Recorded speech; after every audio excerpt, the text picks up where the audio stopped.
mowers pick up the seed and it keeps going. Welcome back. We got a Wildcat Wednesday. I'm getting educated right here. I've got Ed Fields and James Colby joining us. Gentlemen, I want to start with what's kind of here in front of us and off to my side. I've got a fence row that I swear I've seen these.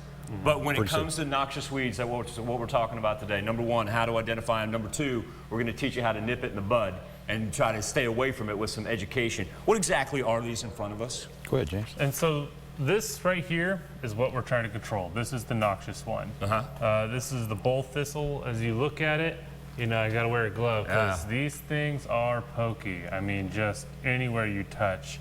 And you can kind of tell by the seed head here, they got a little purple bloom on it, but it's kind of towards the end of its life at this point during the year.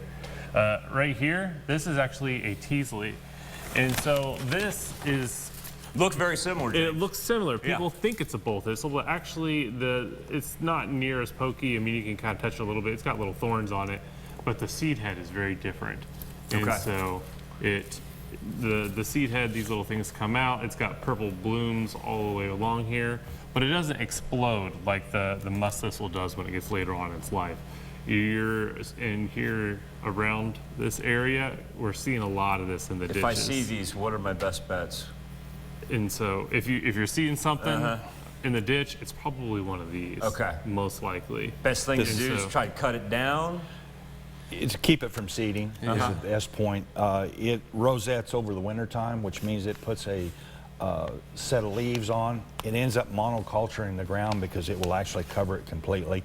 Livestock will eat this when it's in the rosette stage, but once it gets to this bolded stage, they don't want it. It's a lot like the bull thistle takes over livestock ground because they don't want to put their heads down in to eat. So that area gets ignored and moved on. That's why it's a very concerning problem in pasture ground. Okay. Sure. James has one over here. Yeah, that one right there is actually a plains thistle, just a common thistle. It's an annual. It doesn't. It grows in pastures, but it doesn't really become invasive. It's not a noxious weed.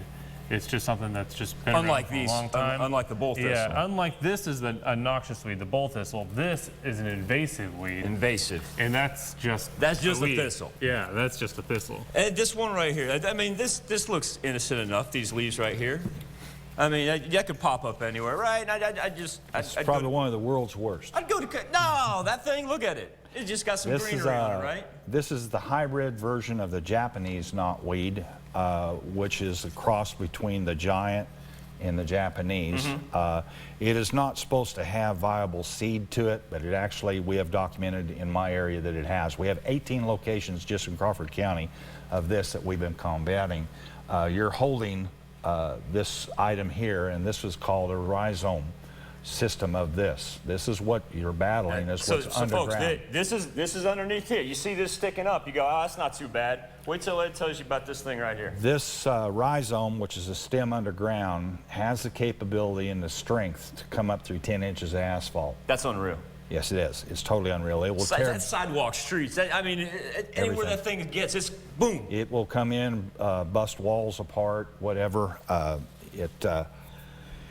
It is quite the invasive species, but this is what you try to maintain or to eliminate is this section here, which is a lot of starch, and it's very hard. It takes all. Doesn't do us any good to get this out if we can't get to this. You cut this off, this is still going. Okay, so we're talking about identifying, but Ed, you've got a solution for us here, and it comes down to education and land management before we end up in this situation. James and K-State has come together with what we are Southeast Kansas Weed Management Area. We're the only ones in the state of Kansas. There's 20 counties that are involved, and they're mainly members of the weed directors. It allows the Kansas weed directors, we do it in a volunteer basis, to step outside the noxious box and go to what's coming, which is the invasive species. So James and Fairbanks, Corvera, and Bear, and we've got a little help from Bartlett Co-op to put on a seminar. It's an education seminar we pay for. We'll be in west of Parsons. And we want everybody to come out and take advantage of this. What are some of the topics you're going to cover, and Do we have open Q&A? We have RSVP on it, and there'll be open Q&A and answers on it. They need to definitely register for this if they want a dinner, because we're going to do a dinner and a movie, and the movie is on invasive species. Oh, by the way, Ed's feeding you. Ed and James are feeding you. We will feed you. August the 8th. Excuse me? Yeah, it'll be on August the 8th. Yeah, August the 8th. 5:30 to about 9, I would say. And we're out in Parsons. We're about in Parsons.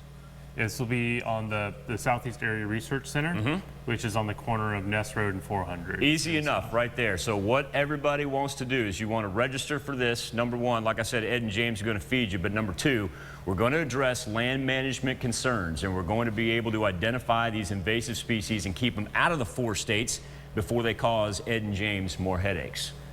Everybody. Well, yeah, these guys are in charge of fighting you. Me and the audience, we're the ones that walk out in the yard and we go, oh, no. James is the education side of it, and I'm the feet on the ground. So Ed's out to eradicate it. All right, so give him a call. We'll put that on the KOAMnewsnow.com and the Facebook page as well. Ed, thank you so much. James, thanks for coming in.